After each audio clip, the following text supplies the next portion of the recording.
بعض لوگ یہ پوچھتے ہیں کہ حضور اکرم صلی اللہ علیہ وسلم کے زمانہ میں قرآن مجید اکٹھا ایک جگہ نہیں لکھا گیا، بلکہ بعد میں صحابہ کرام نے یعنی امتیوں نے بعد میں لکھا ہے، لوگوں نے لکھا ہے۔ تو کیا قرآن مجید صحیح لکھا گیا ہوگا؟ اس کا جواب یہ ہے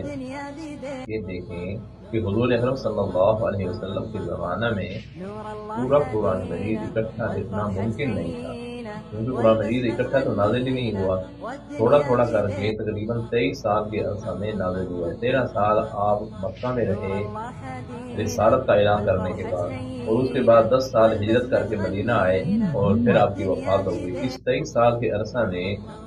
قرآن مجید تھوڑا تھوڑا کر کے نازل ہو رہا تھا۔ جب تھوڑا تھوڑا نازل ہو رہا تھا تو اکٹھا کون لکھ سکتا تھا؟ نہ حضور خود لکھوا سکتے ہیں، نہ صحابہ لکھ سکتے ہیں۔ تو حضور کے زمانہ میں قرآن مجید جو تھا لکھا تو پورا گیا ہے، لیکن وہ ایک جگہ نہیں تھا، متفرق جگہ تھا۔ جو صحابہ کرام آپ کے پاس موجود ہوتے وہ آیات سنتے، جب نازل ہوتی تو آپ ان کو لکھوا دیتے۔ بعض لوگ ایسے ہیں جن کو کاتب وحی کہا جاتا ہے، وہ مستقل اس کے لیے ٹائم نکالتے کہ آپ کی وہ باتیں جو اللہ تعالیٰ کی طرف سے نازل ہو رہی ہیں وہ مستقل پیمانے پر مستقل طور پر لکھی جائیں۔ تو حضور صلی اللہ علیہ وسلم کے زمانہ میں صحابہ کرام کے پاس یوں لکھا ہوتا تھا کہ کسی نے جو 5-7 پارے مختلف جگہوں پر آپ سے سنے ہیں ان ساری آیات کو انہوں نے لکھا ہوا ہے، کسی نے کس حصہ کو لکھا، کسی نے کس حصہ کو لکھا ہوا ہے۔ جب آپ صلی اللہ علیہ وسلم کی وفات ہو گئی، حضرت بکر صدیق رضی اللہ عنہ کا زمانہ آ گیا، اور اس زمانہ کے اندر بڑے بڑے کام ہوئے۔ اس میں سے ایک بڑا کام یہ تھا کہ مسلمہ نامی شخص جس نے نبوت کا دعویٰ کیا اور اپنی نبوت جھوٹی نبوت چلانے پر اس نے بہت مضبوط علاقہ بھی اس پر قائل کر لیا اور اپنی فوج تیار کر لی، گویا اپنی ریاست بنا لی۔ تو ان لوگوں کو راستے سے ہٹانے کے لیے حضرت بکر صدیق رضی اللہ عنہ نے جنگ کا فیصلہ فرمایا۔ ان کے ساتھ جنگ ہوئی، جس جنگ کے اندر صحابہ کرام شریک ہوئے اور تقریباً 1400 صحابہ کرام کی شہادت کے بعد یہ جنگ مسلمانوں نے جیتی اور مسلمہ کذاب کو بھی قتل کیا گیا اور اس فتنہ کو ہمیشہ کے لیے ختم کر دیا گیا۔ لیکن اس 1400 صحابہ کرام کی شہادت کے اندر اکثریت ایسے صحابہ کرام کی تھی جن کو قرآن مجید زبانی پورا یاد تھا، کیونکہ حضور کے زمانہ میں پورا قرآن مجید زبانی یاد کرنے والے صحابہ بہت زیادہ ہیں، لیکن کسی ایک کے پاس پورا قرآن مجید اکٹھا لکھا ہوا نہیں تھا۔ تو اس جنگ کے بعد جب دیکھا عمر رضی اللہ عنہ نے کہ اتنے زیادہ قرآن کرام شہید ہو گئے ہیں، اگر یہ سلسلہ اسی طرح جنگوں والا 2-4 جنگوں میں اور جاری رہا تو پھر تو ہمارے درمیان جو قرآن مجید حضور سے سیکھے ہوئے ہیں جن کو مکمل یاد ہے وہ تو لوگ دنیا سے چلے جائیں گے، آنے والی نسلوں کو قرآن مجید کیسے سکھایا جائے گا، ان تک کیسے پہنچے گا، یہ کیسے ممکن ہوگا؟ تو انہوں نے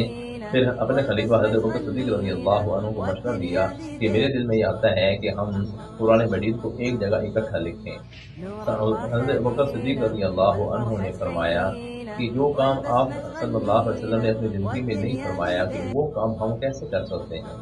یعنی مجھے تو نہیں سمجھ آ رہی کہ یہ کام کرنا چاہیے یا نہیں کرنا چاہیے۔ تو عمر رضی اللہ عنہ نے دوبارہ ان کو سمجھایا، اس کی پوری ڈیٹیل سمجھائی، ضرورت سمجھائی کہ آنے والی نسلوں کے لیے یہی طریقہ ہے محفوظ کو امرت کرنے کا، ان تک پہنچانے کا کہ اس کو لکھا جائے ریٹن فارم کے اندر، وہ ایک جگہ لکھ دیا جائے۔ بہت سارے صحابہ ان کے پاس لکھا ہوا ہے لیکن پورا کسی کے پاس نہیں لکھا ہوا، زبانی یاد کرنے والے بھی بہت زیادہ ہیں،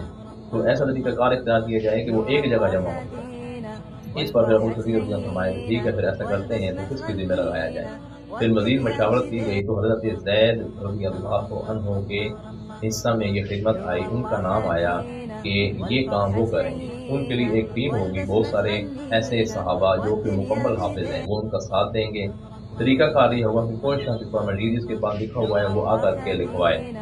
اور حضرت زید رضی اللہ عنہ کو سنائے، اور پھر ہر آیت کے اوپر 2 آدمی گواہ پیش کرے کہ جب میں نے یہ آیت سنی رسول اللہ صلی اللہ علیہ وسلم کی مجلس میں تو اس وقت میرے ساتھ یہ 2 صحابہ کرام بھی موجود تھے۔ ان کڑی شرائط کے بعد پھر تمام صحابہ جو اس وقت موجود تھے انہوں نے اپنے پاس جو لکھا ہوا قرآن مجید تھا وہ لے کر آئے تاکہ قرآن مجید کو ایک جگہ جمع کیا جا سکے۔ حضرت زید رضی اللہ عنہ اس طرح سنتے، پھر ان کی جمع قرآن مجید اپنے پاس لکھ لیتے۔ وہ ان کے بعد جو ٹیم بنی ہوتی ہے حضرت ابی بن کعب رضی اللہ عنہ جو کہ حضور نے فرمایا کہ میری امت کے ساتھ سب سے بڑے قاری ہیں، ان کو چیک کرواتے پھر جب یہ سارا معاملہ ہو جاتا تو پھر آخر میں عمر رضی اللہ عنہ خود بھی چیک کرتے، ابوبکر صدیق رضی اللہ عنہ بھی کیونکہ مکمل حافظ تھے، یہ حضرات بھی چیک کرتے اور پھر اس کو لکھ دیا جاتا ہے کہ ہاں یہ اب یہ آیت ہے، اس کے بعد یہ آیت ہے، اس کے بعد یہ آیت ہے۔ یوں جمع کرتے کرتے اس محنت کے بعد، یہ اس کاوش کے بعد عظیم یہ سرمایہ ہمارے لیے جمع ہوا کہ قرآن مجید ایک جگہ اکٹھا پورا کا پورا لکھا گیا، پھر وہ اس کو محفوظ کر لیا گیا۔ یہ وہ کاوش تھی جو کہ رسول اللہ صلی اللہ علیہ وسلم کے صحابہ نے آپ کی وفات کے بعد یہ کارنامہ انجام دیا اور امت پر بہت بڑا احسان کیا۔ اگر وہ حضرات یہ نہ کرتے تو پھر بعد کے لوگوں کے لیے بڑا ہی مشکل تھا، ناممکن شاید ہو جاتا کہ قرآن مجید کو سن کر کس کے بعد کون سی کتنی آیتیں پہنچی ہیں، کیسی پہنچی ہیں، اس کو لکھنا بڑا ہی دشوار ہوتا۔ تو یہ بروقت فیصلہ تھا عمر رضی اللہ عنہ کا، جو حضرت صدیق رضی اللہ عنہ نے بطور خلیفہ ہونے کے ان کے فیصلے کو سراہا اور پھر اپنی نگرانی کے اندر، اپنی کابینہ کے اندر اس فیصلے کو جاری فرمایا اور اپنی نگرانی کے اندر یہ سارا کام کروا کر کے چیک کر کے پھر پوری امت کے سامنے رکھا، صحابہ کے سامنے رکھا، انہوں نے چیک کیا اور سب نے اس کام کو سراہا، اور آج اس نعمت سے ہم فائدہ اٹھا رہے ہیں۔ یہی وجہ ہے کہ آپ دیکھ لیں کہ پوری دنیا کے اندر قرآن مجید لکھا لکھایا ہمارے پاس آج تک محفوظ ہے، شروع سے لے کے الف لام میم سے لے کے والناس تک جتنی آیات حضور صلی اللہ علیہ وسلم پر نازل ہوئی وہ ساری آیات صحابہ کرام نے جمع کی اور ان کو ایک جگہ لکھا۔ پھر وہ اس وقت جو لکھنے کی ترتیب تھی، صحابہ کرام کے ذہن میں بہت کچھ تھا، وہ معانی اور مطالب کو دیکھ کر کے قرآن مجید کو لکھ رہے تھے۔ جیسے قرآن مجید نازل ہوا ہے انہوں نے اس نزول کے اعتبار سے نہیں لکھا، حالانکہ نازل ہونے کے اعتبار سے تو پہلی آیات اقرأ باسم ربک الذی خلق ہے اور دیگر اس کی آیت صورت کی آیات ہیں، اور آخری آیت کے بارے میں جیسے صحابہ فرماتے ہیں کہ ممکن ہے کہ آخری آیت یہ ہو جس میں اللہ تعالیٰ نے فرمایا کہ ہم نے آپ پر اپنی نعمت کو پورا کر دیا ہے، الیوم اکملت لکم دینکم واتممت علیکم نعمتی ورضیت لکم الاسلام دینا۔ لیکن جو قرآن مجید ہمارے پاس لکھا ہوا ہے وہ تو شروع ہوتا ہے الحمدللہ رب العالمین، پہلی سورت فاتحہ ہے، پھر دوسری سورت الف لام میم ذالک الکتاب لا ریب فیہ، اسی طرح آخری سورت میں سورت فلق سورت الناس آتی ہیں۔ تو یہ لکھنے کے اعتبار سے جو ترتیب بنائی گئی تھی وہ صحابہ کرام نے بہت کچھ سوچ کر، معانی اور مطالب کو سوچ کر کے پھر اس ترتیب سے لکھا ہے۔